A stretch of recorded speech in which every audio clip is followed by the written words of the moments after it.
Il ne faut pas que vous soyez abattus comme les autres, qui n'ont pas d'espérance. Frères et sœurs, les Thessaloniciens, récemment convertis par Paul, persuadés de l'imminence du retour du Christ, s'inquiétaient du sort des chrétiens morts avant ce retour, autant que du leur. Pour calmer leur angoisse, ils avaient besoin de certitude, et Paul le savait. Ils fondent la réponse qu'il leur donne sur la résurrection de Jésus, sur la puissance de celui qui l'a ressuscité et qui, au signal donné par l'archange, fera se lever les morts. Frères et sœurs, on ne plaisante pas avec la mort. Je m'en vais par le chemin de tout le monde, dit David à son fils Salomon, alors que ses jours touchent à leur fin. Le chemin de tout le monde. On ne plaisante pas non plus avec la résurrection. Quand Paul prononce le mot au milieu de l'aréopage à Athènes, il scandalise. Les uns ricanent, d'autres déclarent là-dessus « Nous t'écouterons une autre fois ». Entendons quand les poules auront des dents. Bel aplomb de gens instruits qui n'ont que faire de sonnettes. Suffisance de philosophes détenteurs des dernières vérités. Sur la colline de l'Arès, l'assemblée des grands esprits se transforme vite en tribunal de la pensée. Elle préfère un Dieu non identifié, à qui elle peut donner les noms les plus saugrenus, des visages avenants ou fantastiques, prêter les passions qui l'habitent. Frères et sœurs, les temps, hélas, n'ont pas changé. Combien d'Athéniens campent aujourd'hui parmi nos contemporains? Chacun n'aménage-t-il pas son petit temple personnel, qu'il édifie à sa convenance et décore à sa guise, comme à Athènes, où il y en avait un dédié au Dieu inconnu? Quelle espérance offre un tel Dieu? Il ne faut pas que vous soyez abattus comme les autres qui n'ont pas d'espérance.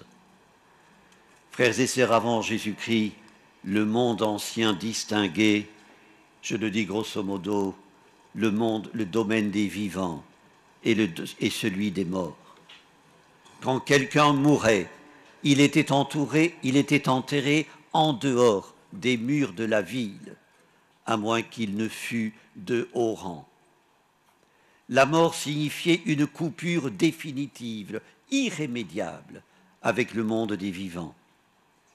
Certains passages de l'Ancien Testament reprennent cette manière de penser, mais la retravaillent. Le prophète Isaïe, par exemple, creuse la notion de coupure entre vivants et morts et la déporte en la considérant par rapport à Dieu. Le roi Ézéchias prie Yahvé en ces termes: la mort ne peut te rendre grâce, ni le séjour des morts te louer. Ils n'espèrent plus ta fidélité, ceux qui descendent dans la fosse. Le vivant, lui, te rend grâce, comme moi aujourd'hui. Prière assez grossière à nos yeux, en ce sens qu'elle marchande une grâce. Ézéchias prie Yahvé de lui accorder un sursis. Plus qu'elle ne traduit l'effroi devant l'irrémédiable perte de communication avec son Dieu. Néanmoins, et c'est très positif, elle prend appui sur cette relation interrompue par la mort.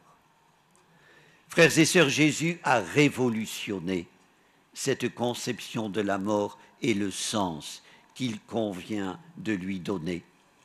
Grâce à lui, nous dit le pape Benoît XVI, la mort n'est plus la même. Elle a été privée, pour ainsi dire, de son poison. La mort ne coupe plus l'homme de Dieu parce que Jésus est ressuscité. Parce que par la résurrection du Christ, les vivants et les morts sont remis sous la seigneurie du Dieu des vivants et des morts. Frères et sœurs, c'est la nouveauté radicale que le christianisme introduit dans le monde ancien. Certes, l'être humain reste toujours seul face à son destin et face à sa finitude, mais il n'est plus démuni, livré à ses propres forces.